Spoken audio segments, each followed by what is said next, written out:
On refait le Cameroun. On refait le Cameroun. Début de semaine sur Radio Equinox, mesdames, messieurs, nous sommes le lundi 12 avril 2021. Karine, c'est à vous. 2 ans après sa création, la Société métropolitaine d'investissement de Douala est au bord de la faillite. C'est la quintessence des révélations faites le 9 avril dernier par le Conseil de la communauté urbaine de Douala, qui a siégé le 31 mars 2021 afin d'examiner le compte administratif de l'exercice clos au 31 décembre 2020. De manière précise, après des investissements effectués pendant 2 ans, la SMID présente un résultat d'exploitation déficitaire caractérisé par un investissement à l'arrêt et sans reprise effective. En perspective, une trésorerie inexistante, charge de fonctionnement disproportionnée. Tout ceci a contribué à absorber la totalité du capital social initial et à compromettre la continuité de l'exploitation de cette société. Créée en 2018, la SMID a réussi à mobiliser 5,4 milliards de francs CFA sur les 10 milliards sollicités pour la constitution de son capital social. L'objectif principal était de mobiliser 1400 milliards afin de mettre sur pied des infrastructures telles que le Centre international des conférences de Douala qui allait coûter 12,4 milliards, la gare routière multimodale de Bonabéry 1,9 milliard, la forêt urbaine située à la vallée de la Besseke 2,29 milliards, le parc des expositions de Douala estimé à 8,5 milliards et bien d'autres. Divisé en 4 catégories, les actions composant le capital social était d'égale valeur. Catégorie A détenue par la communauté urbaine et les communes d'arrondissement à concurrence de 23%. Catégorie B, entreprises du secteur public et parapublic telles que le port autonome de Douala, la société immobilière du Cameroun 10%. Catégorie C détenue par les entreprises du secteur privé à hauteur de 20% et la catégorie D détenue par des personnes physiques à concurrence de 4,7%, sachant que dans cette catégorie, personne ne pouvait de manière individuelle détenir plus de 5% d'actions. L'échec de la SMID ici pointe clairement sur le banc des accusés le docteur Fils Tonnet et sa gestion qui lui trône toujours comme PCA à la société. Pourtant, la ville est aujourd'hui entre les mains du maire Roger Mbassadine. Et donc on essaiera et on tentera ce matin de comprendre les contours de cette affaire de la SMID. Et donc pour en parler, nous avons en ligne ce matin Achille Eke. Il est analyste financier, expert financier, ingénieur financier. Bonjour à vous, monsieur Eke. Bonjour monsieur Eric. D'accord. Avec nous également ce matin, Moro Bengal, bonjour et bienvenue. Bonjour monsieur Fopo-Sénégou, bonjour à nos auditeurs, nos invités. On se rappelle, avant 2018, les affiches à Douala où il y avait cet appel public à l'épargne. On demandait aux habitants de Douala de venir acheter des actions dans ce qu'on appelait la SMID, la Société métropolitaine d'investissement de Douala. C'était, on va dire, la course à l'échalote pour investir dans cette affaire. Près de 2300 actionnaires au début en 2018 de cette SMID. Alors d'abord, Achille Eke, c'est quoi la SMID? Quelle est l'idée qui était au départ de la SMID? Et expliquez-nous ensuite la situation qui prévaut dans cette société métropolitaine d'investissement de Douala aujourd'hui. Écoutez, merci beaucoup Eric pour votre invitation. Je suis à Washington où il est en ce moment 2h30. Donc pour vous dire que le sujet est tellement important, j'ai été obligé de veiller, n'est-ce pas, pour donner l'opportunité à vos éditeurs de comprendre un petit peu ce qui s'y passe. Moi, je m'appelle Achille Eke, pour me présenter brièvement. Je suis expert financier, comme vous l'avez dit. Je suis propriétaire d'une entreprise qui fait exactement dans l'ingénierie financière. Elle s'appelle The Washington Valuation Group. Et elle existe depuis près de 10 ans aujourd'hui. Et donc, je suis en même temps un investisseur, un souscripteur, n'est-ce pas, de la première heure de la SMID. J'ai eu l'opportunité, à travers des conversations par audioconférence, de discuter avec le docteur Tonnet et certains investisseurs nord-américains ici, n'est-ce pas, pour échanger par rapport à l'idée qu'il avait, n'est-ce pas, de créer ce fonds d'investissement, ce que nous avons beaucoup apprécié. Et moi, particulièrement, je fais partie du conseil d'administration d'un fonds d'investissement ici dans l'État de Maryland. Et donc, je connais un petit peu comment ça fonctionne, puisque nous travaillons régulièrement, n'est-ce pas, pour le financement des projets, n'est-ce pas, de différentes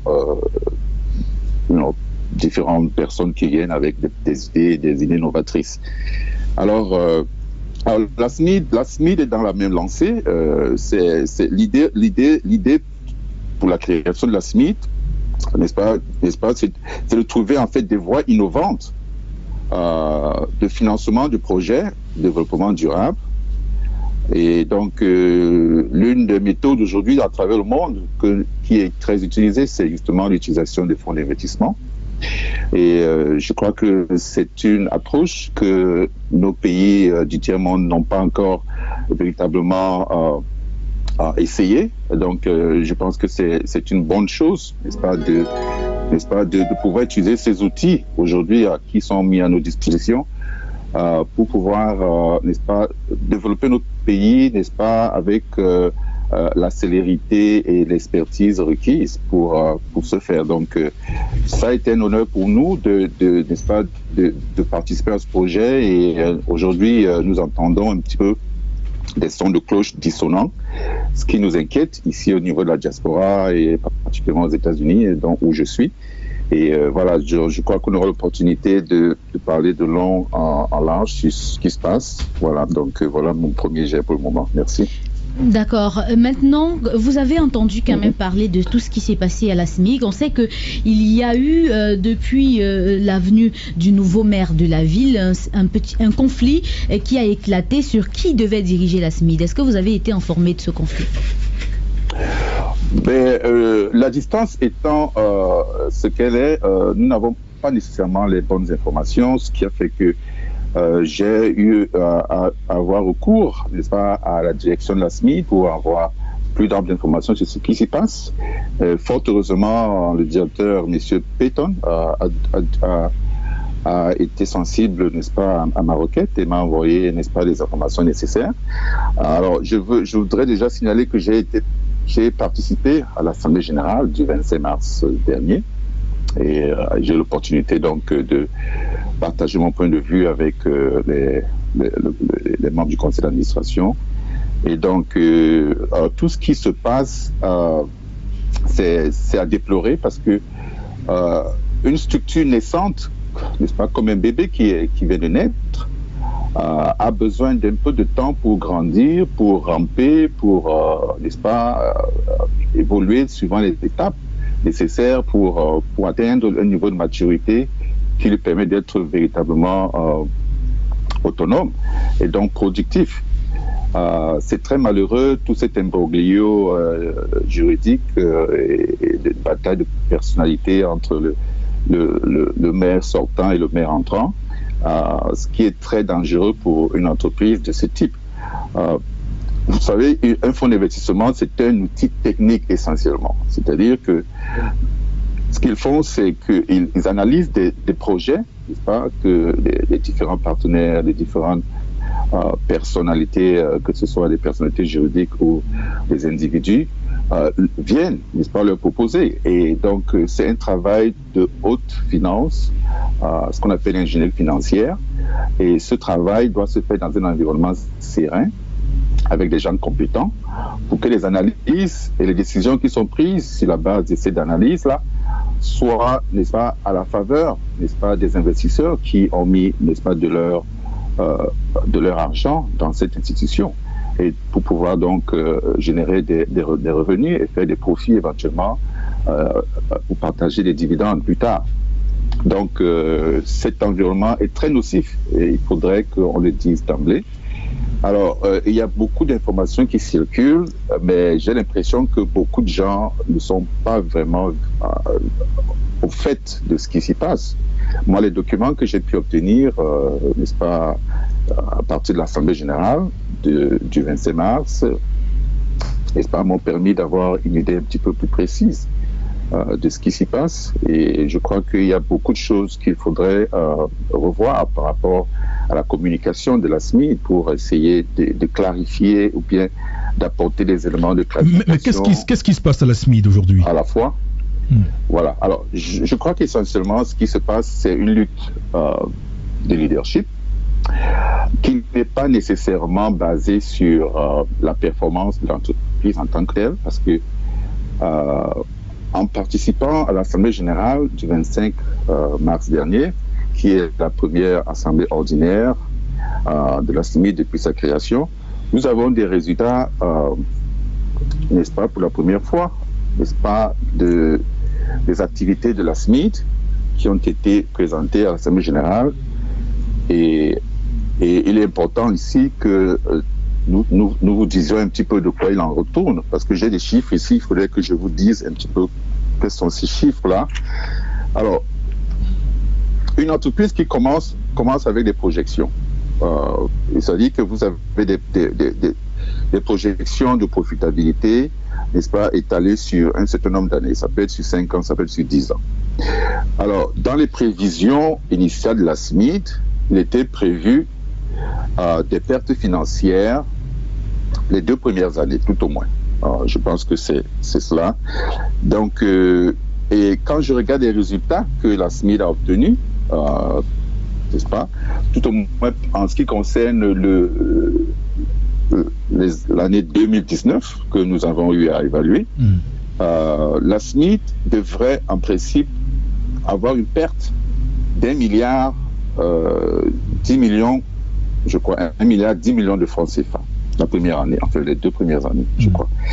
Et les résultats que nous avons ici sont plutôt encourageants parce que la SMID a plutôt réalisé une perte de 579 millions au lieu d'un milliard 10 millions. Donc, ce qui fait elle a réalisé une économie de près de 578 millions de francs CFA. Donc, alors, si on s'en tient donc à ces résultats-là, il y a lieu de se dire, mais qu'est-ce qui se passe? Pourquoi est-ce qu'il y a tout un tas de vacarme autour, n'est-ce pas, de cette entreprise? Les résultats que nous avons, sauf s'il y a des gens qui ne sont pas, n'est-ce pas, d'accord avec ces résultats, évidemment, c'est leur droit, mais ce sont des résultats qui ont été, à mon avis, si je ne me trompe pas, audités, des comptes ont été audités, et présenté à la COSUMAF, qui est l'agence de régulation de la SMID. Et donc, si on s'en tient à ces documents-là... La COSUMAF, c'est la commission de surveillance des marchés financiers de l'Afrique centrale, il faut l'Afrique centrale. Oui, le souligner, oui. Voilà. Donc, si on se base donc sur ces projections, eh bien, la SMID a battu ces projections, c'est-à-dire qu'elle a fait des performances meilleures que ce qu'elle avait envisagé. Non, mais pourquoi au départ avoir prévu que la SMID ferait des pertes au bout de 2 ans? Parce que lorsqu'on lit qu'il n'y avait pas d'obligation de recettes sur 2 ans, comment on a pu arriver à une telle chose? Oui, mais c'est tout à fait normal. Quand vous créez une entreprise, ce qu'on appelle une start-up, oui. Pour créer une entreprise, il lui faut un peu de temps pour commencer à être profitable. Il faut bien dire que le mot profitable est important ici. C'est-à-dire que vous allez probablement faire vous aurez certainement des déficits parce que vous allez investir énormément, n'est-ce pas, pour le fonctionnement de l'entreprise, pour l'achat des actifs, c'est-à-dire tout ce qui va permettre à l'entreprise de fonctionner normalement.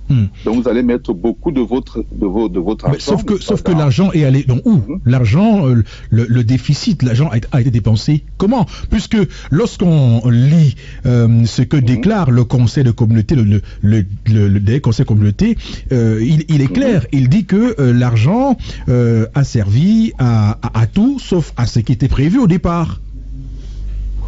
Écoutez, moi je ne dois pas entrer dans les spéculations. Moi, je parle sur la base des documents. Je suis un expert financier, je travaille sur la base des documents et des données, n'est-ce pas, tangibles. Donc, je ne peux pas entrer dans la spéculation. J'ai lu le communiqué ce qu'on appelle la déclaration du Conseil de communauté. Alors là, ils font ressortir le fait que la SMID a un résultat d'exploitation déficitaire. Oui. Alors, ce qui en soi ne veut pas dire nécessairement que c'est une faillite. Non, mais ils disent que sur les 2 ans d'activité, on parle d'investissement à l'arrêt, donc il y a plus d'investissement à la SMID. Ils disent qu'il n'y a pas de perspective de reprise. Ils disent qu'il y a une trésorerie inexistante. Ils disent que les charges de fonctionnement sont disproportionnées. Voilà, c'est clair que si on dépense de l'argent pour les charges de fonctionnement, c'est clair que une entreprise, une SMID comme ça ne peut pas produire des dividendes pour les actionnaires. Mais écoutez, la communauté urbaine, en principe, fait partie du conseil d'administration de la SMID. Voilà, donc, et d'après les documents que j'ai reçus, il y a eu 7 conseils d'administration qui se sont tenus, et la communauté urbaine a certainement été invitée, mais n'a pas participé. Donc, je ne sais pas quelles informations la communauté urbaine a que le grand public n'a pas, ou plutôt que nous, les investisseurs, nous n'avons pas. Il ne faudrait pas qu'on verse dans la légèreté, c'est-à-dire qu'il ne faudrait pas que pour des raisons autres que les raisons, n'est-ce pas, liées au succès de l'entreprise, que les gens n'est-ce pas, fassent des commentaires qui peuvent être interprétés comme du sabotage. Je ne dis pas que c'est le cas, mais je dis, moi je travaille avec des documents comptables. J'analyse les documents financiers de la SMID, j'analyse les documents comptables. Alors oui, on a compris, monsieur, que vous voyez que l'argent a été dépensé pour faire quoi depuis 2 ans? C'est très bien expliqué dans le document, le rapport moral du conseil d'administration. C'est très bien expliqué. Qu'est-ce qu'ils disent? Qu'est-ce qu'il dit ce rapport? Alors, je vais vous expliquer comment est-ce que les choses ont été dépensées, parce que c'est important. Alors, les fonds étaient levés à hauteur de 5 414 790 000 francs CFA. OK? Alors, il y a eu donc des rubriques qui ont été créées, c'est-à-dire qu'il y avait des règlements des frais de commission liés à la structuration de l'appel d'offres qui est évalué à 700 millions. La couverture des charges d'exploitation et fonctionnement de la SMID pendant 24 mois qui est élevé à 1 milliard de francs CFA. De fonctionnement, 1 milliard. Oui, pour 24 mois. Pour 24 mois. C'est important le temps. Et au préfinancement partiel de projets pilotes à hauteur de 3,5 milliards de francs CFA. Alors ça, c'est les informations. Donc deux projets pilotes, le projet de rénovation du marché New Daido. J'arrive. Oui, j'arrive là-bas. J'arrive. Je suis en train d'aller de façon organisée pour que les gens puissent me suivre. Au 31 décembre 2020. Alors, les dépenses, c'est-à-dire liées aux prévisions, les dépenses qui ont été liées aux charges globales, qui totalise 1,7 milliard, les dépenses ont été faites à hauteur de 1,163 milliard, environ 164 millions, au lieu de 1,7 milliard. Ça, c'est pour la structuration, l'appel d'offres et le fonctionnement de la SMID. Donc, ils sont en deçà. Donc, il y a une économie de 536 millions qui a été faite sur ce point. Ensuite, il y a le projet Parc de loisirs de Tesséquet. Les prévisions pour ce projet sont de 1,711 184 000 francs CFA. Et les décaissements ont été faits à hauteur de 957 200 000. Donc, il y a une consommation de 55,9% qui équivaut à 700, qui donc permet de dire qu'il y a une économie de 754 millions de francs CFA. Ensuite, le projet du marché New Daido, qui était prévu pour 1,781 milliard. Finalement, ils ont simplement dépensé 182 117 000 pour des frais d'études complémentaires de location du site de recasement des commerçants, de restructuration du plan d'architecture et l'élaboration d'un business plan. Voilà ce que nous avons fait ils ont fait comme dépenses jusqu'à ce niveau. Maintenant, il y a tous ces 2 projets ont été arrêtés pour des raisons de confusion, parce que c'est ce qu'ils disent là, victime de confusion de rôle suite au changement intervenu à la tête de l'exécutif communautaire. Et également, le projet de BCK a été suspendu, toujours dans la même lancée, en attendant de voir clair, n'est-ce pas, entre ce qui se passe avec la mairie,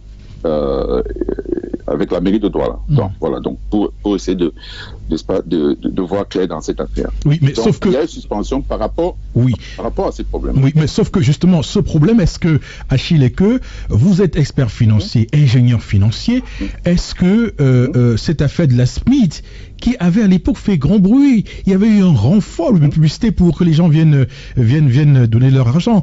Est-ce que la question qu'on se pose aujourd'hui, est-ce que la SMIT n'est pas une sorte de MIDA? Est-ce que le montage financier initial de ce projet SMIT, c'est-à-dire les sociétés d'État et la communauté urbaine qui ont près de 30% d'actions, et le grand public, 70%, mais non, ils n'ont aucun pouvoir, ces gens-là. Il y a près de 67% des actionnaires qui n'ont aucun pouvoir et même pas représentés au conseil d'administration. Était-il bon, ce montage financier au départ? Ben, écoutez, comment vous pouvez dire qu'ils ne sont pas représentés au conseil d'administration? La structure est organisée en catégories. Oui. Il y a catégorie A, n'est-ce pas, c'est la communauté urbaine, qui a 23%, comme vous l'avez si bien dit au départ. Ensuite, la catégorie B, c'est le secteur public, c'est-à-dire les communes d'arrondissement. Le secteur privé, c'est la catégorie C, et la catégorie D, c'est les personnes physiques. Alors, tous ces gens sont représentés au conseil d'administration. Je peux vous lire les noms. Hein. Pour la communauté, les actionnaires de la catégorie A, communauté urbaine de Douala, actionnaire de catégorie B, commune d'arrondissement de Douala, le port autonome de Douala, la société immobilière du Cameroun. Actionnaire de catégorie C, actionnaire de catégorie C, la société anonyme des brasseries du Cameroun, l'association de Longondo, l'association Club du 26, le Club des 30 chez Saker, et puis les actionnaires de la catégorie D, Madame Mukwele, épouse Acha Karla, Madame Essoka Patience, Monsieur Kalkaba Malboum, Monsieur Ntoné Fritz, Monsieur Bako Serge, Monsieur Zongang Albert, Monsieur Ngaya Pierre Flambeau. Voilà. Donc, tous les actionnaires sont représentés au conseil d'administration. Je ne vois pas pourquoi les gens disent qu'ils ne sont pas représentés. Alors, ces gens-là sont là pour faire quoi? Pour défendre justement les intérêts, n'est-ce pas, des différentes catégories qu'ils représentent. Et je ne pense pas que quelqu'un va être au conseil d'administration et observer une mauvaise gestion et se taire. Parce que ce sont des gens qui ont investi des sommes, parfois des petites sommes, parfois des sommes faramineuses. Et donc, je ne sais pas si le conseil d'administration est en complicité avec le président du conseil d'administration pour pouvoir, n'est-ce pas, duper, n'est-ce pas, tous les 2300 investisseurs. Je pense qu'il ne faut pas faire des procès d'intention sur la base, n'est-ce pas, des rumeurs. Moi, j'aimerais bien, n'est-ce pas, que les gens me présentent des documents qui montrent effectivement qu'il y a eu malversation ou quoi que ce soit, ou qu'il y a faillite, mais je ne peux pas, n'est-ce pas, m'engager sur ce genre de chemin parce que je n'ai aucun document qui montre, n'est-ce pas, que c'est ce qui se passe. Donc, pour répondre à votre question, toutes les catégories sont représentées au conseil d'administration. Est-ce que lors du montage, est-ce qu'un montage avec un investisseur, un gros investisseur privé qui prend par exemple 55%, la communauté et les communes qui prennent 25% et les autres particuliers 20%, n'aurait pas été un montage plus conforme à la pérennité d'un tel investissement?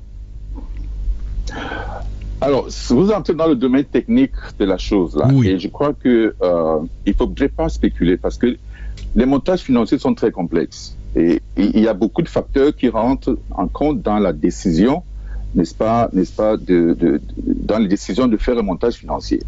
Il y a les risques liés à l'investissement, il y a énormément de facteurs qui rentrent en jeu. Alors, la SMIT a fait un appel public à épargne.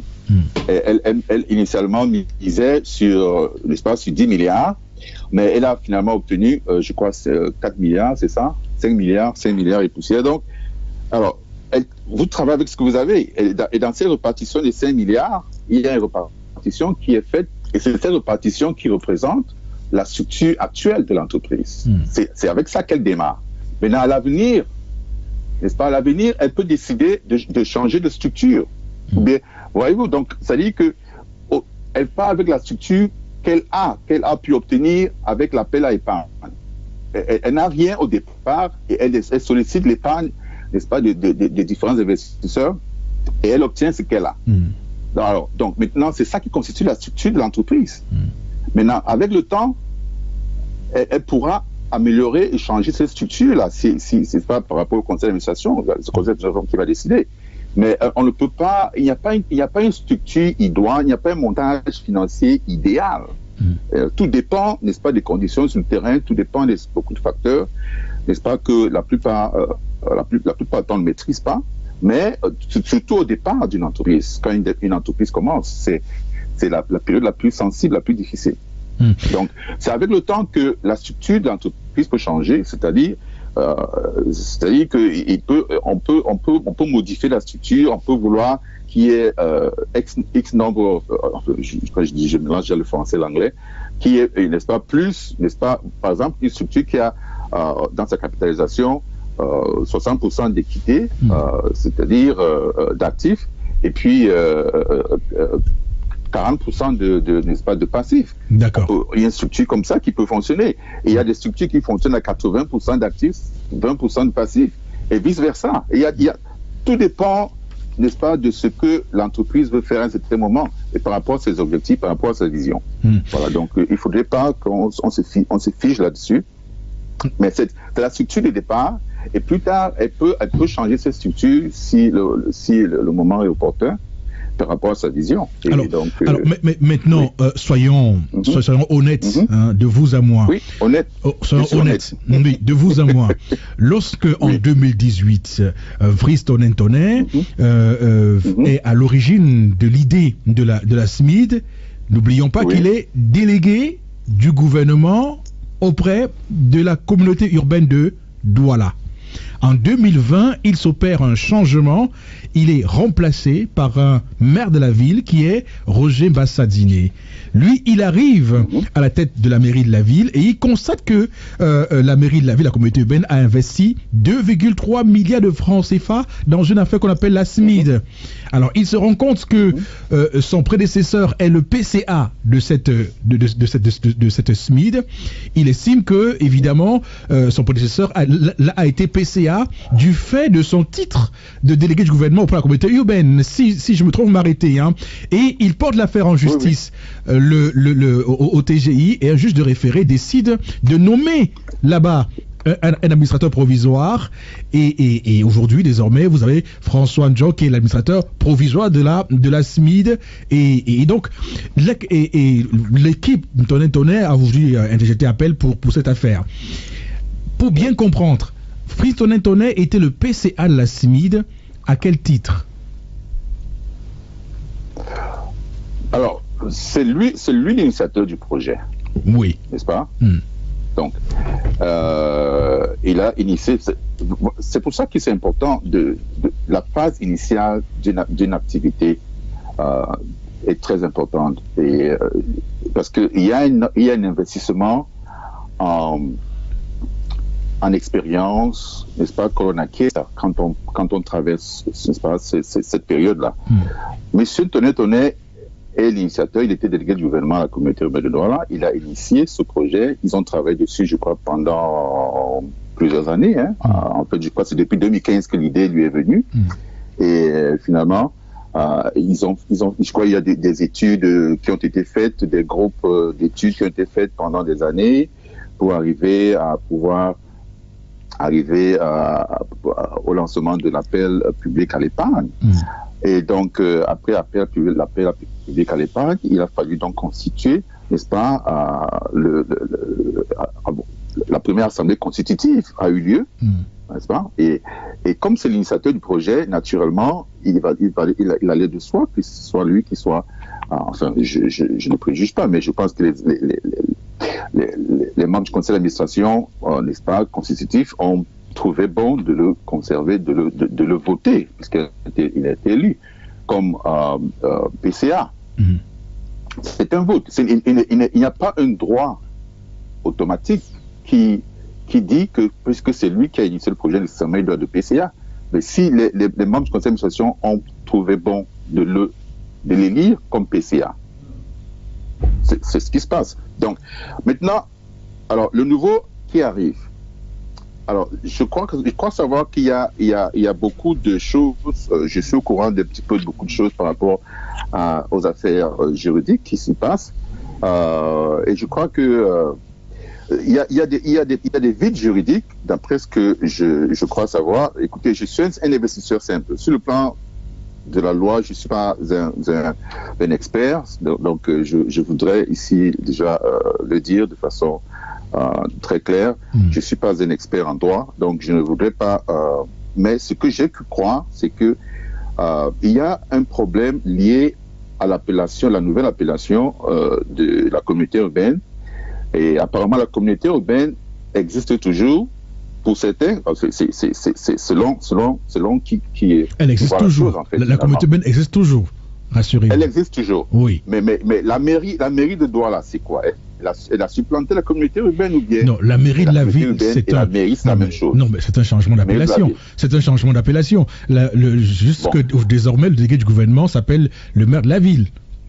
Mais la structure communauté urbaine reste jusqu'aujourd'hui, du moins selon la loi de 2019.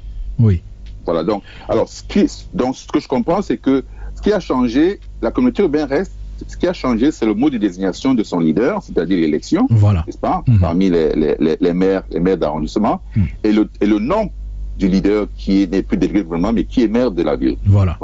Donc, mais apparemment, d'après les documents que j'ai pu obtenir, il y a un vide juridique par rapport à ces changements-là. C'est-à-dire qu'il n'y a pas un décret d'application qui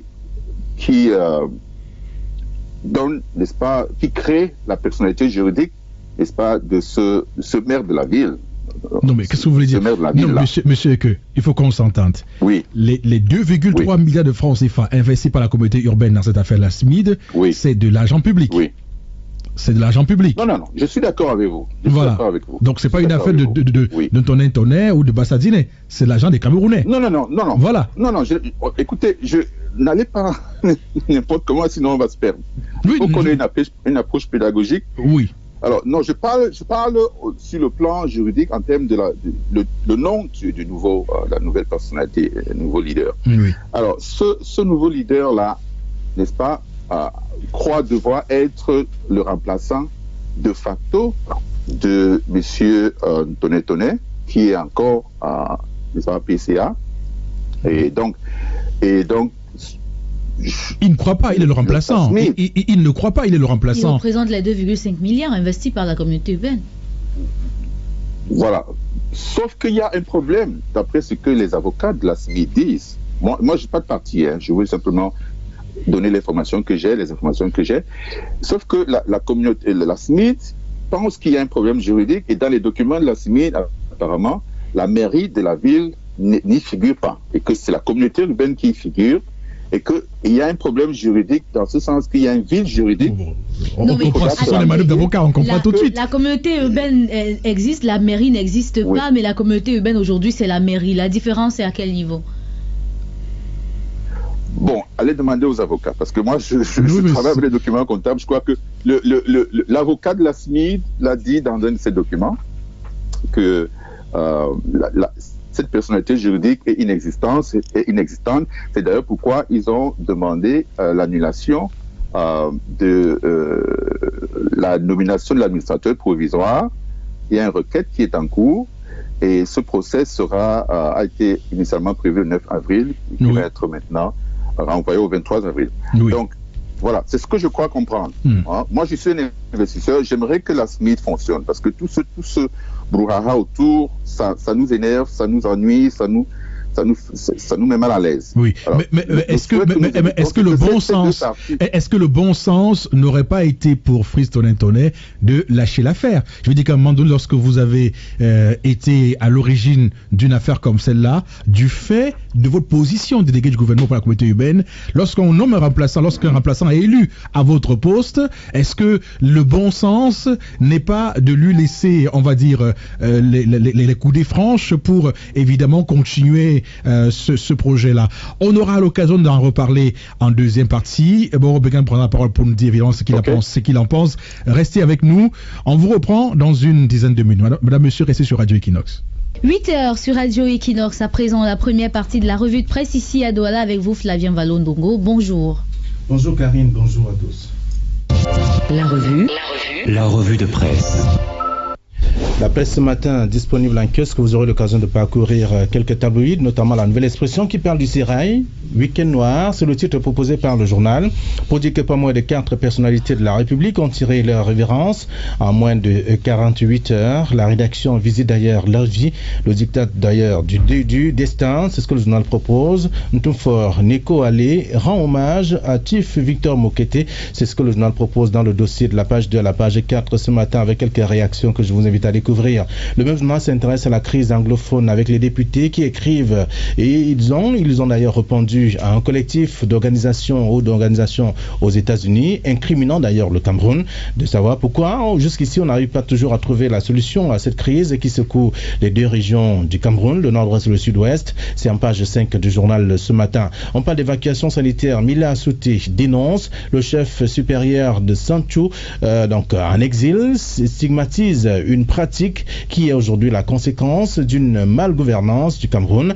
En page 11 du journal, il revient et présente d'ailleurs la situation, même si il fait savoir qu'on ne peut pas simplement s'attendre à voler de l'argent et aller en prison et attendre et bénéficier donc d'une évacuation sanitaire. Tous ces éléments sont dans l'article proposé par le journal ce matin qui parle également de corruption, sanctions au ministère de la Santé avec des agents du ministère de ces départements ministériels qui ont d'ailleurs été sanctionnés pour corruption et rançonnement. C'était devenu un véritable phénomène dans ce département ministériel. Aujourd'hui, il y en a encore et c'est ce que le journal nous apprend ce matin. C'est à lire en page 4 qui parle de polémique. Kavaye Djibril est en colère. Le président de l'Assemblée nationale s'en est donc pris à Eneo pour des coupures d'électricité et autres faits observés. Seulement, pourquoi jusque-là on n'arrive pas toujours à stabiliser la situation? On continue d'enregistrer des coupures intempestives d'énergie électrique. C'est le phénomène qui énerve d'ailleurs le président de l'Assemblée nationale. C'était lors de la clôture de la session parlementaire à Yaoundé.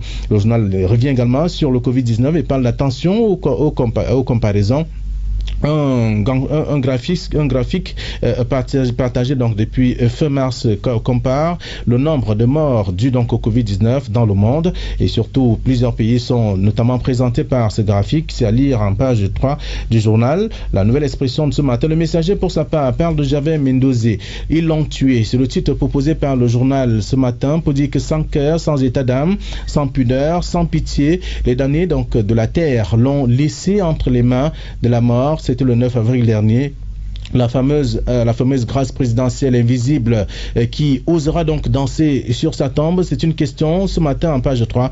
C'est à lire donc pour comprendre exactement qu'est-ce qui est arrivé à professeur Gervais Mendoza, comment est-ce qu'il a été lésé et depuis combien de temps il a passé, tout le temps qu'il a passé en prison. C'est à dire dans le journal Le Messager de ce matin qui parle aussi de gestion des fonds Covid-19.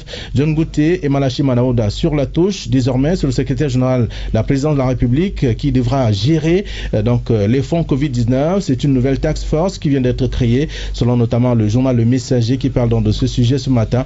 Le même journal parle aussi de Tif Victor Mokete, le chancre du fédéralisme a cassé sa pipe, c'est ce que le journal propose en page 2. Je vous invite également à lire. On va poursuivre avec le journal L'Œil du Sahel qui est en kiosque ce matin qui parle donc du Covid-19. Le Grand Nord recevra 48 030 doses de vaccins Sinopharm. C'est ce que le journal propose dans un dossier ce jour pour dire exactement quel est donc l'intérêt de bénéficier du vaccin et ce qui attend d'ailleurs, qui seront les premiers à bénéficier justement de ce vaccin. Le journal précise qu'il s'agit là du personnel de santé qui devra d'ailleurs prendre en premier ce vaccin et ensuite le reste de la population. Quelques éléments proposés par le journal dans le dossier proposé par le numéro de ce matin et je vous invite donc à lire. Le journal parle aussi d'autres faits, parlant de l'opération Impervier. Le professeur Gervais Mendoza meurt en prison et dans quelles circonstances? Selon bien sûr le tabloïd, il est mort dans les circonstances troubles avec notamment quelques négligences observées selon le journal et L'Œil du Sahel qui a proposé tout un article ce matin avec quelques réactions que je vous invite à lire aussi. On va aller du côté de Yaoundé, retrouver Marcelin Gansop. Bonjour Marcelin, bienvenue à Douala. Bonjour Flavien, bienvenue à Yaoundé pour cette deuxième partie de la revue de presse que nous entamons avec l'actualité brûlante relativement aux premières doses de vaccin. Arrivé donc au Cameroun hier soir, repère, titre ce matin, Covid-19, 200 000 doses de vaccin Sinopharm disponibles au Cameroun. Le journal indique que c'est le Premier ministre himself, Dr Joseph John Gouté, qui est allé lui-même à l'aéroport international de Yaoundé-Simalène pour réceptionner ses premières doses de vaccin. Vous verrez également que Cameroun Tribune ce matin en parle notamment à sa grande une, en indiquant qu'avec l'arrivée de ces vaccins, l'on passe à la vitesse supérieure. Le journal fait savoir que ces vaccins s'inscrivent dans le cadre du dispositif de prévention et de prise en charge est déjà en place depuis quasiment 1 an dans notre pays. Et le journal indiquait donc que c'est Joseph John Gouté qui a donc réceptionné hier soir ce stock de 200 000 doses de vaccins Sinopharm offert par le gouvernement chinois. Vous le verrez donc ce matin dès les premières pages de Cameroun Tribune.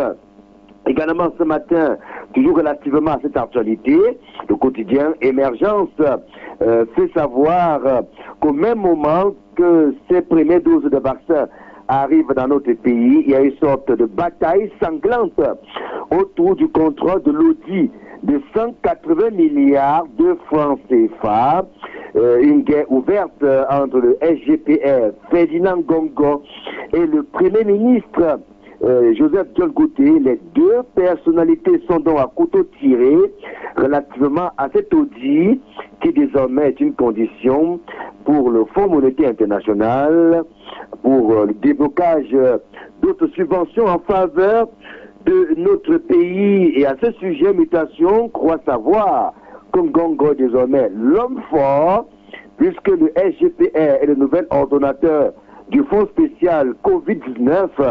C'est lui qui va coordonner la task force dédiée à la riposte contre cette pandémie, après celle de la canne, qui fait jaser au sein de l'opinion publique.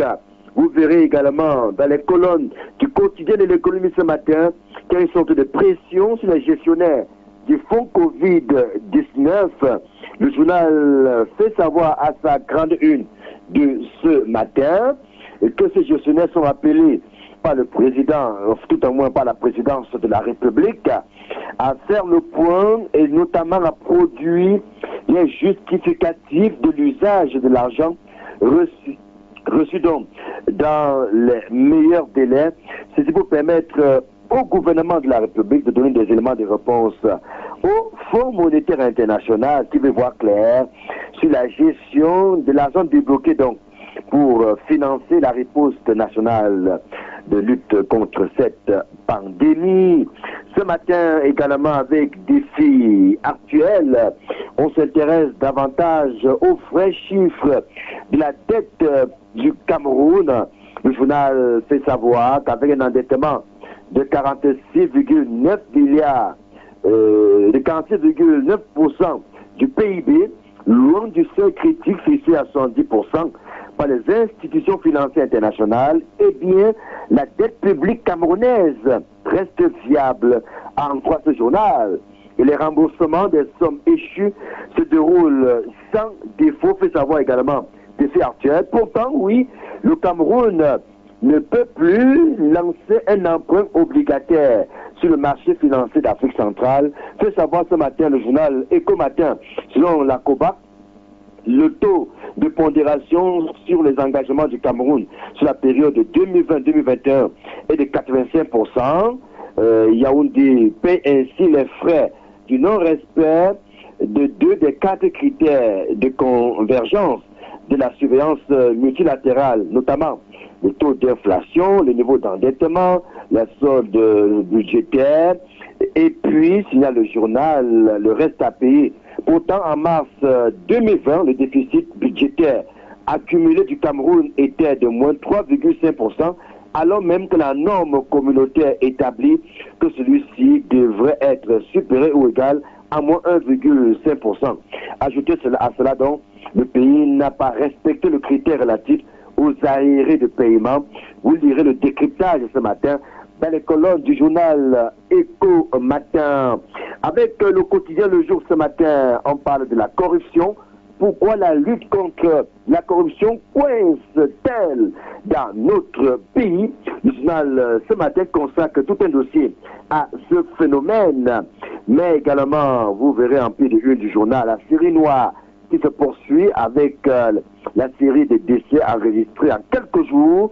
Le jour parle du temps des grandes disparitions avec le chief Victor Moukeke, Gervais Mendozi, Rabiatou Njoya, Diom Oyonombia pour le citer. Que c'est quelques personnalités dont les portraits sont dressés ce matin dans les colonnes du quotidien Le Jour. Vous verrez également que plusieurs journaux ce matin s'intéressent à ces disparitions. Mutation parle de la République en larmes, en plus des personnalités que nous venons de citer. Le journal ajoute Martin Aristide Okuda, ancien ministre, lui aussi décédé il y a quelques jours du côté de Paris. Le quotidien de Guardian Post est dans la même lancée, ainsi que plusieurs autres journaux ce matin qui rendent des hommages bien mérités à ces personnalités disparues. Le cas de Gervais Mendozi alimente les colonnes du journal et Singan ce matin, qui parle notamment d'une mort en série dans le Grand Sud, avec ses originaires notamment du Grand Sud qui ont donc quitté la scène. Vous lirez à ce sujet le témoignage de Charles Dongo dans les colonnes du journal Essingan ce matin. Ainsi s'achève ce matin la revue de presse, deuxième partie en direct du siège des institutions camerounaises. À 8h11, nous remettons l'antenne à Douala pour la suite du café matinal en souhaitant à toutes et à tous un excellent début de semaine. Merci infiniment à vous, Marcelin Gansa, pour cette revue de presse. Retour dans ce studio, madame, monsieur, pour continuer à évoquer la situation qui prévaut aujourd'hui à la Société métropolitaine d'investissement de Douala, avec la nomination d'un administrateur provisoire de ce côté-là et surtout l'arrêt des investissements de ce côté-là. Quel sera justement le dénouement de cette affaire qui est pendante devant le tribunal de grande instance du Vouri ici à Douala, mais signalons que dans cette affaire il y a au départ l'idée d'un homme qui est Friston Ntonnet, qui évidemment s'appuie sur le premier plan directeur d'urbanisme de 1959, ce qu'on appelait à l'époque le plan d'Orient, et en 2015 il est fait une étude pour mettre en place un deuxième plan directeur d'urbanisme de la ville de Douala, et selon les prévisions, 1400 milliards de francs CFA sont donc évalués pour réaliser ce plan directeur d'urbanisme, mais sauf que sur les 1400 milliards, l'État central du Cameroun en a déjà dépensé près de 600 milliards pour ce qu'on va appeler les drains à 105 milliards de francs, c'est la construction des drains à 105 milliards de francs CFA, les pénétrantes est et ouest de la ville de Douala, mais également le pont sur le Vouri et l'aéroport de Douala, et tous ces travaux qui évidemment absorbent près de 600 milliards de francs CFA, dont les 1400 milliards de francs CFA prévus pour la réalisation de ce plan directeur d'urbanisme de 2015, et donc il y a 900 milliards de francs CFA qu'il faut trouver pour continuer justement à mettre en place ce plan d'urbanisme de la ville de Douala. Et c'est dans ce contexte-là que naît l'idée d'une communalité de conception qui viendra remplacer la communalité de base, et il est pensé donc cette société métropolitaine d'investissement de Douala qui va donc mettre en place et construire des infrastructures qui vont profiter à la communauté urbaine de Douala. C'est donc ainsi que naît cette SMID, la SMID qui au départ donc souhaite trouver l'argent, 900 milliards de francs CFA pour investir dans de multiples projets. Les deux projets pilotes au départ, on le sait, c'est d'abord la rénovation du marché de New Daido, et ensuite le parc de loisirs de la BCK, et bien d'autres projets encore devant rentrer dans le plan d'urbanisme de la ville de Douala. Mais sauf que dans ce registre-là, on a un gros problème, on a un gros souci, c'est que entre-temps, en 2020, Friss Tonnen Tonnen est remplacé à la communauté urbaine de Douala par Dr Mbassa-Diné Roger, qui prend les rênes de cette communauté urbaine en tant que maire de la ville. Et donc, il y a, se pose la question de qui doit désormais avoir la main sur la SMID. Est-ce le PCA actuel, le PCA qui est Friss Tonnen Tonnen, ou simplement le délégué, le nouveau maire de la ville? La question se pose et est donc, on va dire, porté devant la justice, le TGI, et le TGI décide donc ainsi de surseoir à tout ce qui avait été fait jusqu'ici et à imposer un administrateur provisoire, lequel administrateur provisoire, vous le savez, est désormais en poste, mais sauf que on se pose la question, est-ce que la SMID n'est pas une nouvelle MIDA? Que vont devenir les 2300 actionnaires, ceux qui avaient accepté de mettre leur argent dans cette affaire? Que vont-ils devenir? Et donc c'est la question que nous posons ce matin pour démêler et comprendre ce qui se joue à cette SMID. Bengan, est-ce que dans ce qui est expliqué, dans le contexte de, on va dire, de création, de mise en place de cette SMID, est-ce que vous y voyez des incongruités? Il n'y a que des incongruités. Le problème qui se passe, c'est que quand on reste dans la comptabilité, l'argent, milliards et tout, on se perd. Je pense, pour ma part, que le Cameroun ou l'administration publique camerounaise a un problème de destruction systématique de ce qu'on a trouvé. J'entends souvent parler de continuité de l'action publique, continuité de l'administration, mais ça n'existe pas dans notre pays. La revue de presse nous parlait tout à l'heure de Ngongo qui a voulu détruire d'abord ce qu'il a trouvé comme continuité dans ce qu'il est convenu d'appeler l'administration à la présidence de la République. C'est la même chose qui se passe à Douala. Le docteur Tonnen Tonnen a voulu détruire tout ce qu'il a trouvé en place, ce qu'avait laissé Edouard le colonel Etonde Ekota, qui lui aussi avait voulu détruire tout ce qu'il avait trouvé avec celui qui est sénateur aujourd'hui, Tobo Youm. Oui. Donc en fait, on vous parle de plan directeur, plan d'Orient et tout ça. Ça, c'est des termes, j'allais dire, pour éblouir les gens. Vous parlez de la SMID. J'ai envie de poser la question de savoir où se trouve la société d'aménagement de Douala, la SAD. Donc la SMID n'aurait pas dû exister si on était dans la continuité du service public. Donc chacun veut créer des choses à dessein, pas de la ville, mais c'est un dessein propre et de ses amis, de ses amis qu'on recrute tout au long de son parcours, parce que Edouard Etonde Ekoto était bien l'adjoint de Tobo Youm, et Tonnen Tonnen était bien l'adjoint de Etonde Ekoto. Mais pourquoi vous pouvez, l'un est l'adjoint de l'autre ou alors le vice-président de l'autre, il prend la place, il ne veut pas continuer ce que ensemble ils avaient mis en place. Donc voilà la première incongruité: détruire, faire comme si on a commencé dans un désert. Deuxièmement, et vous l'avez dit durant le déroulement de l'interview, le docteur Tonnen Tonnen n'est pas actionnaire majoritaire de la SMID. C'est la communauté urbaine suivie des mairies d'arrondissement. Mais comment se fait-il qu'il devienne PCA alors qu'il n'est pas actionnaire majoritaire? Sûrement.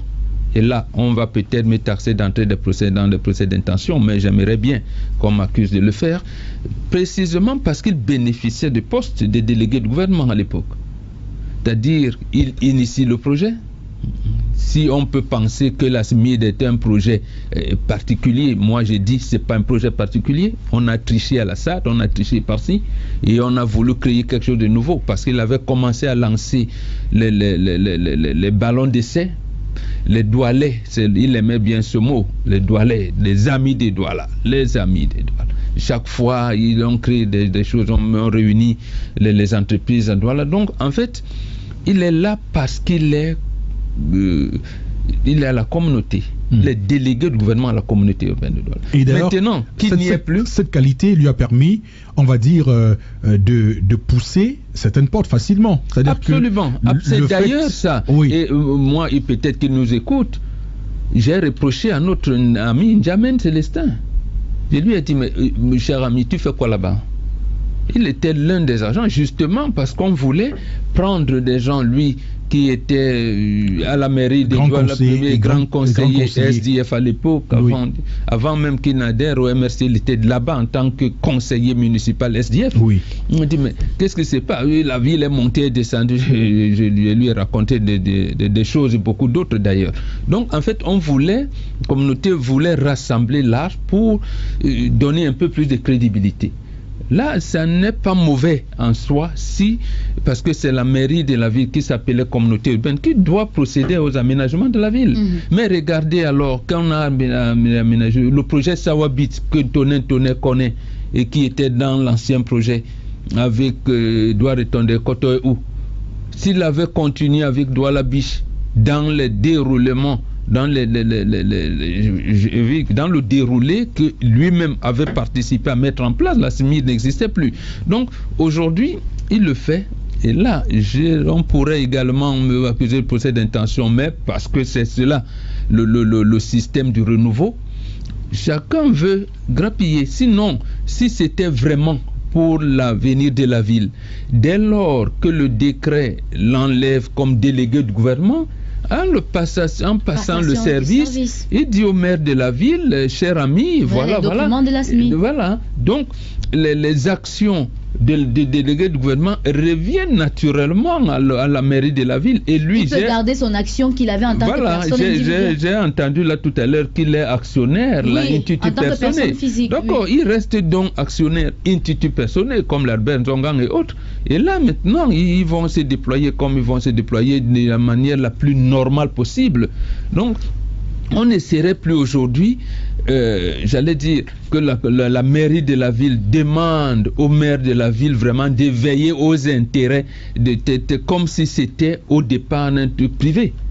Donc c'est là où ça commence à mêler les chevaux. Donc pour vous, Dr Toné était président de cette structure en tant que délégué du gouvernement. Aujourd'hui, il n'est plus le patron de la nouvelle collectivité, mairie de la ville. Donc pour vous, il doit partir. C'est comme ça que ça se passe partout ailleurs. C'est comme ça que ça se passe de toutes les manières. Il ne peut plus. C'est-à-dire les petites actions qu'il a. Il a convaincu comment? Et les actions, je pense, une 20% de la communauté urbaine de l'époque et des 6 communes d'arrondissement, il ne pouvait les convaincre que de par sa casquette de délégué de gouvernement. Dès lors qu'il a perdu, cette casquette et ses intérêts reviennent au maire d'arrondissement, mais davantage au maire de la ville. Donc, logiquement, vraiment, s'il aime la ville comme il aimait le dire, il s'éclipse. Il s'éclipse et il laisse la mairie de la ville continuer le développement. Mais comme pour le moment, j'ai dit, on vient comme s'il y avait un désert. Bon, maintenant, comme là, ça arrive, donc on va procéder par des turpitudes. Non, c'est privé où? Pour vous, c'est pas privé pour vous? C'est pas privé. On veut transformer en investissement privé, c'est pas privé. D'accord. Parce que dans la définition, la SMID est appelée SMID SA. Société anonyme. Ce n'est pas un problème. Dernièrement, le maire de Douala Premier a créé des établissements scolaires. Alors, il a des écoles communales. Oui. C'est permis.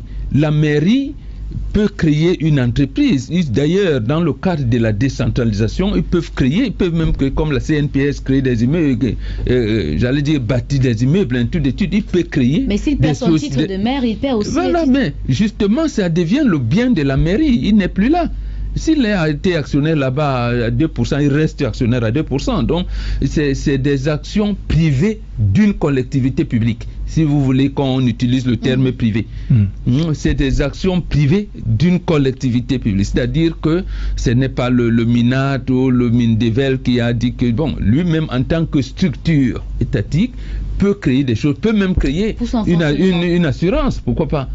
Peut créer une compagnie d'assurance, il peut créer une compagnie de transport, il peut créer, je ne sais pas quoi, des immeubles mis en location, et ainsi de suite. Mais c'est une action privée de la communauté urbaine qui est devenue la mairie. D'accord. Achille Eke est en ligne avec nous encore ce matin. Achille Eke, vous avez écouté le développement. Quelle est votre réaction? Ben écoutez, je remarque qu'il y a beaucoup d'opinions qui... J'ai un retour là, apparemment. Est-ce que... Oui, allez-y, on vous écoute, on vous entend parfaitement. Vous m'écoutez? Oui, parfaitement. Okay. Right.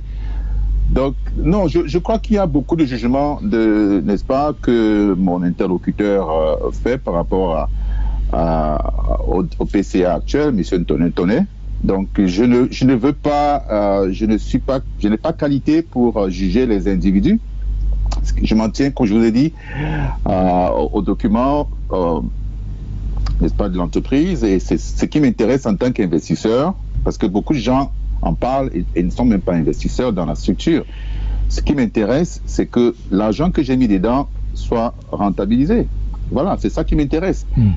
Que ce soit monsieur Ndine, que ce soit monsieur Tonnet, que ce soit monsieur Nzongang, que ce soit monsieur n'importe qui est PCA, ce n'est pas ça qui importe. C'est que l'entreprise doit être rentable, elle doit investir les fonds qu'elle a collectés auprès, n'est-ce pas, des souscripteurs dans des projets rentables et donc pouvoir, n'est-ce pas, créer la plus-value et donc des dividendes à l'avenir pour les investisseurs. C'est tout ce qui les intéresse. Mais pour le faire, il faut que l'environnement soit sain. C'est tout ce que nous demandons en tant qu'investisseurs. Il faut que l'environnement soit sain, que la lutte de personnes, n'est-ce pas, soit ternie, soit arrêtée, pour que nous puissions travailler dans la sérénité. Parce que une structure qui a 2 ans d'âge, elle n'a pas encore véritablement démarré. Donc il faut lui laisser le temps de grandir, d'apprendre, de faire ces petits pas pour arriver, n'est-ce pas, à donner des résultats satisfaisants. On lui met déjà les bâtons dans les roues, il y a les procès d'intention à gauche, à droite. Je ne sais pas pourquoi les gens veulent que cette structure échoue. Elle est une structure qui est maintenant vue sur le plan régional, c'est-à-dire l'Afrique centrale, et tout le monde espère qu'elle va réussir pour qu'elle puisse être, n'est-ce pas, un modèle, n'est-ce pas, d'investissement dans nos pays. Ça se passe ici aux États-Unis. Il y a des milliers et des milliers de fonds d'investissement. Ce n'est pas quelque chose de compliqué. Alors, je crois qu'il faudrait qu'on revienne un peu, n'est-ce pas, sur terre, que les gens se calment un petit peu et que les résultats de l'entreprise soient les seules choses qui parlent. Parce que la seule chose qui importe, c'est les résultats de l'entreprise. D'accord. Voilà. Si les résultats de l'entreprise ne sont pas bons, alors nous aurons notre mot à dire en tant qu'investisseurs. Mais si les résultats, jusque-là, ne sont pas, n'est-ce pas, on observe qu'il y a un résultat meilleur par rapport aux prévisions. Donc, on pense qu'on est sur la bonne voie. Est-ce qu'il faut à ce moment démanteler l'équipe qui est en train de travailler pour, n'est-ce pas, donner des résultats satisfaisants, ou alors il faut pour des raisons, n'est-ce pas, que les investisseurs ignorent, parce que les gens sont dans tout le monde entier qui ont investi dans ces structures. Les gens ne connaissent pas M. Tonnet ou M. Bassadi, personnellement. Mais il faut aussi dire qu'il n'y a pas un poste réservé à un investisseur là-bas, dans la structure. Il n'y a pas un poste de PCA qui serait réservé à la communauté urbaine. Ce n'est écrit nulle part. Il n'y a pas un poste réservé à quelqu'un là-bas dedans. Tout se fait par élection. Alors, ce n'est pas parce que la communauté urbaine va bénéficier le plus de la structure que forcément elle doit être PCA. Il faut dissocier ces choses-là. Il n'y a rien qui dise que M. Tonnet doit être PCA ou que M. Dean doit être PCA, ou etc., etc. Il n'y a rien qui le dit. Si vous permettez. C'est des élections. Si vous permettez. Donc il faudrait que les gens dépassionnent le débat et que les gens les gens gardent raison parce que vraiment laisser le temps à cette entreprise de croître et de pouvoir donner les résultats escomptés. Maintenant, si les résultats ne sont pas les résultats escomptés, alors il y a matière à débat. Mais à ce point, sur la base des documents comptables que nous avons, il n'y a rien qui laisse croire que l'entreprise est en faillite ou quoi que ce soit. Alors, nous avons approuvé les comptes de 2019. Il y aura une prochaine assemblée extraordinaire qui va se tenir, une assemblée générale extraordinaire qui va se tenir pour valider les comptes de 2020. Donc, à cette occasion, on aura l'opportunité également de voir ce qui se passe. Mais laissez la structure travailler. Laissez les listes de personnes si vous de côté pour nous permettre, n'est-ce pas, de voir clair dans ce qui se passe. Voilà ce que nous demandons. Vous permettez? Donc, voilà mon point de vue. Oui, mais il y a deux petites choses au moins. Vous avez dit tout à l'heure, bon, nous à notre époque, on parlait de plan d'exploitation prévisionnel. Vous êtes venu avec les business plans et tout ça, si vous voulez. C'est tout à fait normal qu'au bout de 2 ans, on ne peut pas envisager que l'entreprise fasse des gains énormes pour reverser les dividendes. Là, c'est connu. Mais également, lorsque dans ce plan d'exploitation prévisionnelle, on commence à voir, j'allais dire, que l'entreprise absorbe d'énormes sommes d'argent et qu'on ne voit pas de perspectives, on ne peut quand même pas refuser de se questionner. Première chose. Deuxième chose, dans le déroulé de cette entreprise-là, la ville change quand même de tête. Est-ce que c'est pas normal pour les premiers, les deuxièmes, alors le successeur du premier, de revoir et de questionner ce qu'il a trouvé en place? Je pense bien que même sur le plan administratif, il y a ce qu'on appelle transmission de données. Donc en fait, comment vous appelez la continuité du service public. Il vient et trouve que la structure dont il a la charge maintenant a de l'argent quelque part, a pris un certain nombre d'engagements quelque part, et c'est tout à fait normal pour lui de voir. Et justement, de se dire que pour une bonne sécurité de ces investissements-là, il faudrait qu'on regarde plus clair et que peut-être lui, il soit à la tête. C'est pas, on ne peut pas condamner ça non plus, ou alors parler de procès en sorcellerie ou quoi. Achille que? Oui. Oui, répondez à la question, je vous en prie. Écoutez, il y a beaucoup de bruit là qui m'ont empêché de vraiment bien l'écouter. Je ne sais pas s'il peut répéter la question. Vous pouvez répéter la question parce que votre micro est meilleur, je crois. D'accord. Alors, c'est la question? Oui, il repose la question.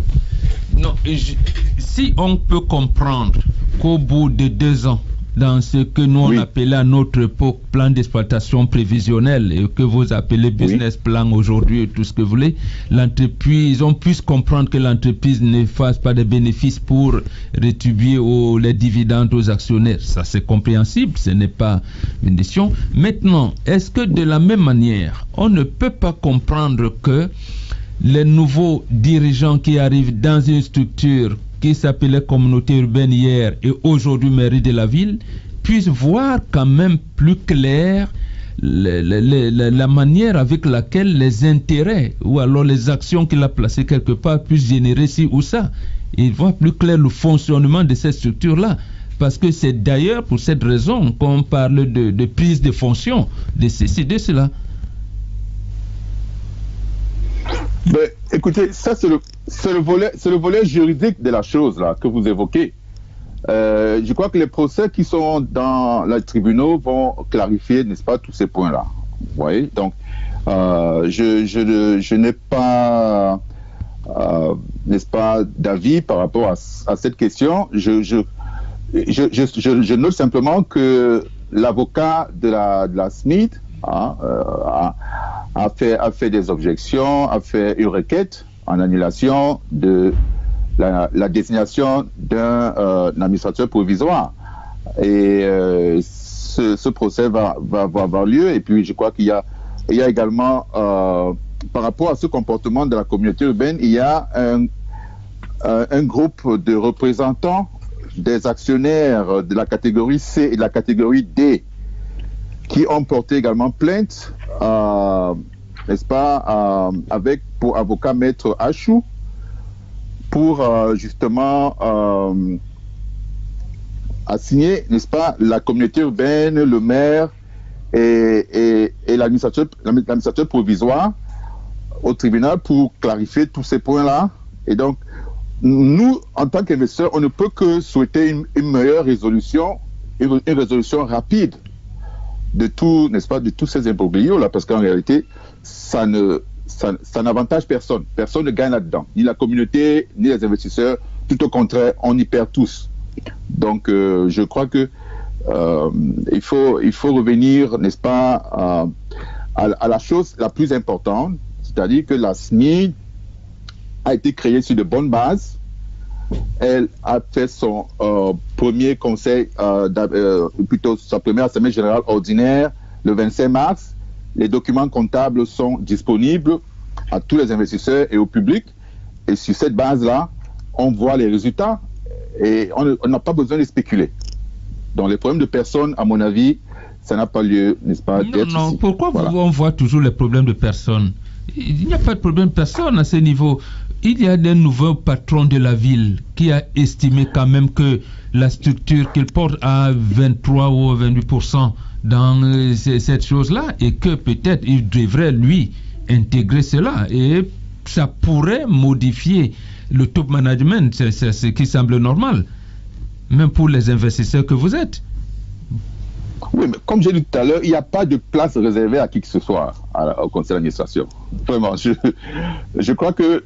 non, mais parce que vous continuez à parler de problèmes de personnes, il n'y a pas de problème de personnes. Il n'y a que aujourd'hui la faillite des entreprises, même chez vous là-bas aux États-Unis. Et je pense que les entreprises comme Aaron sont arrivées à... Oui, en fait, enfin, vraiment, je ne sais pas quoi vous dire. Je ne vais pas me répéter, hein, parce que... C'est des choses, mais c'est inhérent déjà dans le milieu de l'entreprise. Hein. Il y a toujours ce genre de conflit qui arrive à des moments, mais n'est-ce pas, la sagesse, n'est-ce pas, prévaut toujours. Et donc, je ne crois pas que... Est-ce qu'il était préférable d'aller au tribunal? Je veux dire, l'ancien patron de la ville et le nouveau, ne pouvaient-ils pas régler cela dans leur passation, dans leur mouvement même de passation de services pour l'un et de prise de fonctions pour l'autre? Alors, tel que vous l'expliquez, on a l'impression que le poste de PCA revient ipso facto au patron de la communauté urbaine. Il n'y a aucun texte de la SNID qui le dit. Voyez-vous, donc, M. Ntoné, d'après ce que j'ai lu tout à l'heure, comme membre du conseil, représentant des actionnaires de catégorie D, il est aussi actionnaire de catégorie D. Vous voyez? C'est-à-dire qu'en dehors du fait qu'il a été délégué de gouvernement, au moment où il a lancé la structure, il est aussi actionnaire de catégorie D. Donc, c'est un petit actionnaire, puisqu'il est représentant des actionnaires de la catégorie D. Oui, mais je vous coupe donc, pas. Même s'il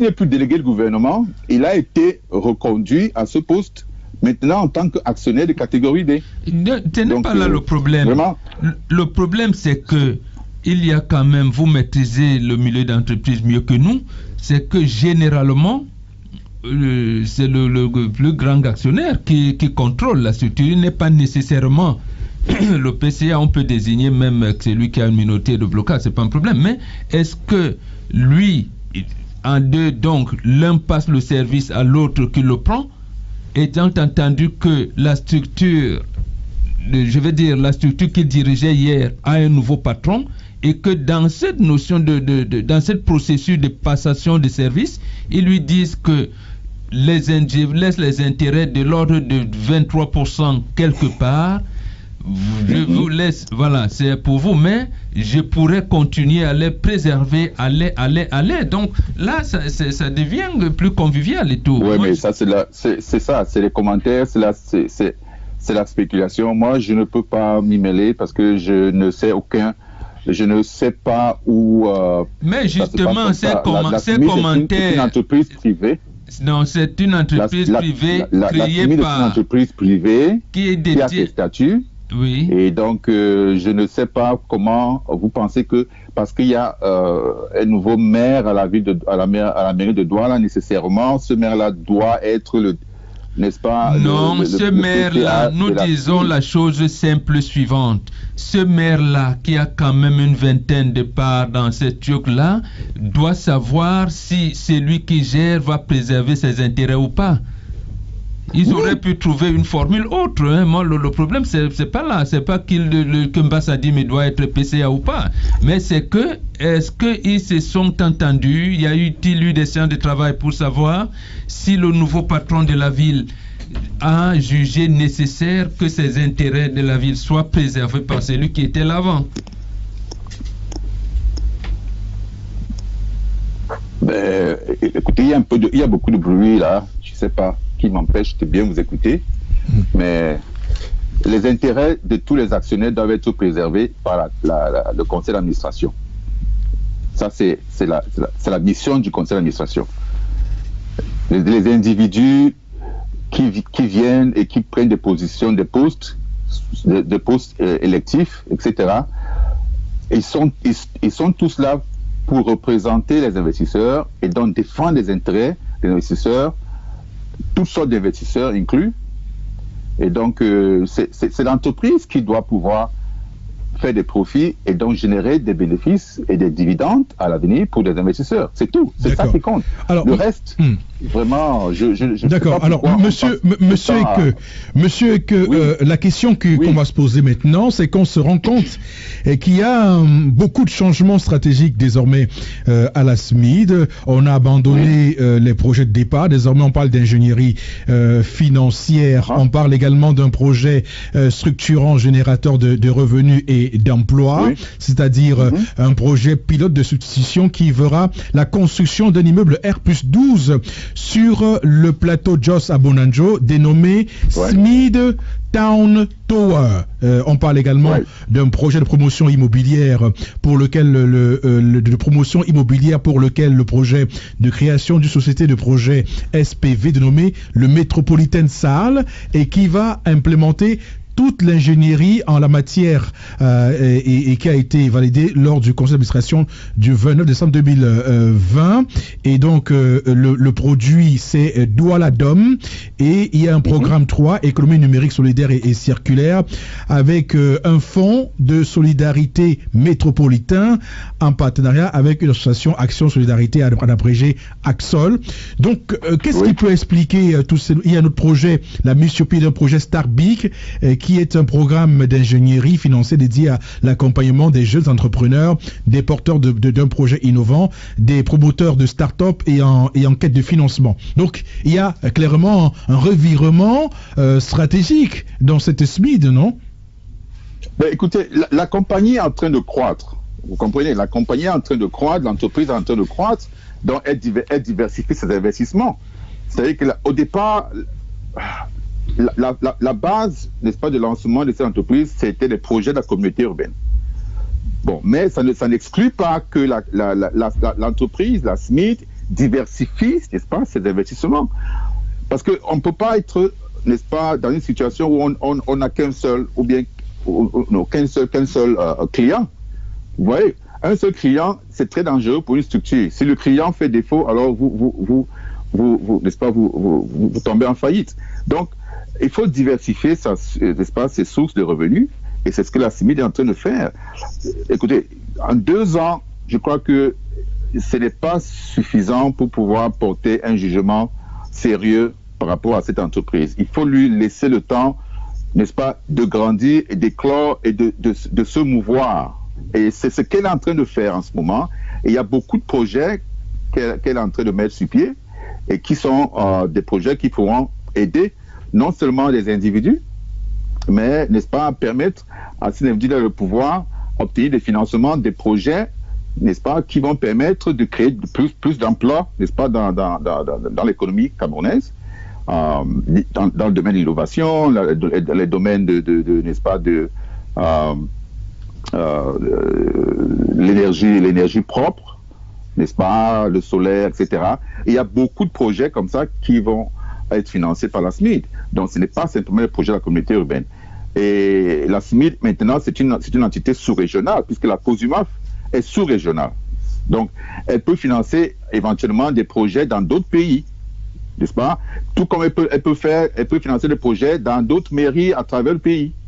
C'est-à-dire au Grand Nord, n'est-ce pas, n'importe où. C'est-à-dire, il faut qu'on sorte, n'est-ce pas, c'est ça qui fait le problème. C'est-à-dire que les gens voient la SMID comme un petit bébé qui appartient à la communauté urbaine, et donc le monsieur qui gérait ce bébé-là, au départ, est parti, il faut il y a un nouveau monsieur qui est arrivé, et donc nécessairement il doit prendre. Non, il faut qu'on sorte de ce canevas-là. Ce n'est pas comme ça qu'il faut voir la SMID.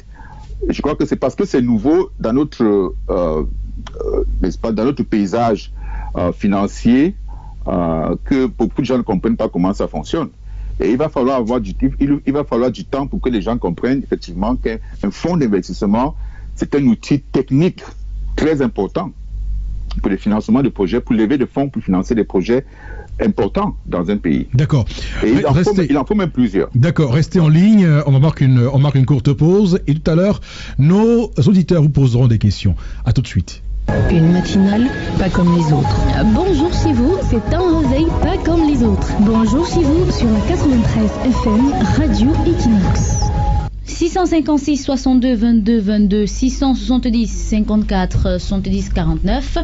L'instant des auditeurs ce matin, vous pouvez nous appeler pour participer à cette émission ce matin concernant le sujet sur la SMID, la société d'investissement. Allô, bonjour.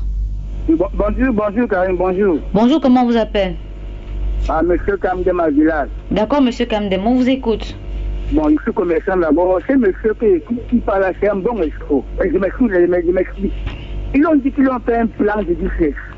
Là, il y aura 2 gens sans avoir de bénéfices. En cours de route, ils changent tout le système. Pour construire une niveau, il faut avoir combien d'années avant de générer les bénéfices. Ils prennent les gens pour les bêtes ou quoi. Moi-même, j'ai failli acheter sur le mail. Dieu m'a sauvé la nuit. Mais on voit que c'est un mensonge de Dieu à la fin. Bonne journée. Merci à vous de nous avoir appelé ce matin. 656 62 22 22 670 54 70 49. Vous pouvez appeler ce matin pour soit poser des questions à notre invité ce matin ou alors réagir. Allô, bonjour. Bonjour, Karine. Bonjour, comment on vous appelle? Je suis David. À mon avis, le nouveau maire de la ville a droit à son statut de maire de la ville, il donne droit d'être au comité pas d'être PCA, mais d'être au comité de gestion. Okay. Parce que aujourd'hui, l'actuelle mairie de la ville a mis l'argent dans cette affaire, mais pas forcément être PCA. Le poste de PCA, normalement, devait être électif. On devait voter le PCA, mais il devait être au conseil d'administration. Voilà, c'est ce que j'ai dit. Le statut de la ville, il faut droit d'être au conseil d'administration. Parce que son entreprise, ou bien a investi 2,5 milliards. Oui, la structure qui dirige a investi dans cette affaire. Donc, il doit être au conseil d'administration, mais pas forcément PCA. Donc, si on discute le poste de PCA, c'est vraiment, je ne comprends pas. D'accord. Il a droit d'être au conseil d'administration parce que la structure qui dirige aujourd'hui a mis de l'argent dans cette affaire. Mais ça lui confère pas le choix automatique d'être PCA. D'accord. Le PCA doit être voté par les autres membres du conseil d'administration. Merci. À mon avis, c'est ce qu'il devrait être. Merci de nous avoir appelé. Allô, bonjour. Bonjour. Bonjour, comment on vous appelle? Monsieur Tarmon. D'accord. Docteur en finance. D'accord, on vous écoute. Je crois que le confrère financier qui disait tout à l'heure, il a évité la question de Mombo. Et je ne comprends pas pourquoi il évite la question. La question est claire. Le maire de la ville est arrivé, il trouve que il y a 23% de son argent quelque part. Il a le droit de regard. Donc, moi je donne raison à l'ambassadeur qui vient pour pouvoir demander est-ce que je vais regarder mon argent. Donc, le confrère laisse seulement de s'appuyer sur les documents comptables. Et le comptable aussi a le droit de regard sur ce qui est de la justice. D'accord. L'ambassadeur qui est le maire a tout le droit. Il a tout le droit. Donc, je prierais plutôt déjà à la justice de pouvoir transférer l'affaire pour laisser la suite. D'accord. Ça traîne les pas et ça fait que les investisseurs. D'accord, merci. 656 62 22 22. Allô, bonjour. Bonjour, Mme François. Bonjour, comment on vous appelle? Ouab Emmanuel depuis Bédi. On vous écoute. Moi, je veux poser une question vraiment à l'actionnaire qui est sur les antennes. D'accord. Je voulais savoir si vraiment, lui, par rapport aux questions que M. Bombon lui pose, est-ce que lui, il n'est pas en train déjà de voir son argent qu'il a mis dans cette histoire-là en danger? Sinon, pourquoi comprendre que il fut un moment là, il y a eu moins 2 exercices qu'on a réclamé à M. Tonnet, que l'argent qu'on a débloqué pour cet exercice-là, il y a eu moins 2 exercices. Des milliards, M. Tonnet n'a rien fait de cet argent. Et qu'il a posé des questions par rapport à ça une fois. Ça n'avait jamais été mis en circulation. De deux maintenant, il est aujourd'hui en train vraiment de voir déjà ces fonds en danger. Il se pleure. Bon, c'est très bien qu'ils disent que ce truc, c'est parallèle à la mairie. Quand une entreprise a des trucs en parallèle, comme M. Mobor a dit, ça ne revient pas au maire. Ça revient à la mairie. Si le maire quitte, le maire doit laisser ce qu'il a mis sur pied pour que le second maire vienne pour la continuité. C'est pas sa propriété à lui, c'est la propriété du peuple. Et M. Bombon, vraiment, je vous remercie beaucoup, M. Bombon. Vous nous mettez vraiment à la page de plusieurs choses. Vraiment que le Seigneur vous protège. Merci. Merci aussi à vous de nous avoir appelés ce matin. Allô, bonjour. Bonjour, madame. Bonjour, monsieur. Comment on vous appelle? Je suis Cédric Kindé. D'accord, on vous écoute. Donc voilà, je vais donner également mon avis par rapport à la question. Et je pense que nous, on fait une confusion entre la FINIC et la communauté. Je pense que le monsieur qui est aux États-Unis a raison. La FINIC n'est pas une propriété de la communauté. La communauté est actionnaire à la FINIC et la communauté a un droit de regard sur ce qui se passe au niveau du conseil d'administration. Donc pour moi, M. Bassadi ne doit pas venir pour être directement président du conseil parce que ce président du conseil doit être voté. Ce n'est pas une affaire de leadership au niveau de la communauté.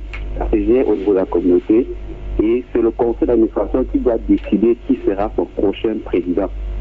Donc moi je pense que c'est un conflit de personnes et les gens doivent nous épargner ce conflit de personnes et laisser la suite évoluer comme le monsieur dit. On doit donner du temps à ce projet de mairie, à cette entreprise de mairie et on voit ses résultats. Merci. Merci. D'accord, merci. Alors, avant que Achille et que ne réagissent pour son dernier mot, je veux quand même rappeler le contexte. Hein. Il y a 1330 milliards de francs CFA. Bon, Bengan, 1330 milliards de francs CFA. Vous savez ce que c'est? C'est le montant exact des actifs participatifs de la communauté urbaine de Douala dans 6 structures nationales et locales. Il s'agit de la société d'aménagement de Douala, dont la STAD, la SMID, la SIC également, la SOCATUR, la CEDO et la SNDI, la Société nouvelle de développement et d'investissement. Donc, la communauté urbaine a près de 1330 milliards de francs CFA dans toutes ces 6 structures nationales et internationales. De tout récemment, donc, la session ordinaire du Conseil de communauté consacrée à l'examen et à l'adoption du compte administratif de la communauté urbaine Douala, donc a demandé, et dont les 66 grands conseillers ont passé en revue la situation des actifs de l'institution au sein de ces entités. Oui. Donc ce n'est pas que la SMID qui est concernée par ces actifs, par ces argents, la communauté urbaine dans les sociétés. Restons avec la SMID. Oui. Lorsque le projet commence, ce n'est pas le docteur Ntoné ne réunit pas dans un hôtel de la ville en disant Docteur Ntoné, je veux créer une structure privée de telle envergure. Non, c'était le délégué de la communauté urbaine qui réunit d'abord le conseil de la communauté urbaine, qui réunit. Donc ce n'est pas, quand on dit oui, c'est une structure privée de la communauté urbaine de Douala. Donc lorsqu'on vient donc, il faudrait qu'à ce niveau-là, oui, investisseurs peuvent même mobiliser 1000 milliards de dollars s'ils veulent. Mais maintenant, quel est le statut de la mairie de la ville qui a pris lieu place de la communauté urbaine? C'est tout à fait normal. C'est un peu comme Eneo avec l'État qui est actionnaire et le fonds Actis. Justement, Justement, là maintenant, donc, même avec Camraï, quand on parle de Camraï, les gens ont la vu, oui, Bolloré, mais il y a d'abord l'État de Cameroun et il y a Bolloré Africa Logistique à côté. D'accord. Donc, il faudrait, et c'est l'État du Cameroun qui a dit, de mes responsabilités au niveau de la voie ferroviaire ici, au niveau de l'électricité là-bas. D'accord. Merci Mobok. Merci également à Chileke qui n'aura pas le temps de dire un mot, puisque le temps qui nous est imparti est totalement. Passez une bonne journée. On se retrouve vers 6h. Bonjour chez vous. Information et divertissement. Entre 6h et 9h.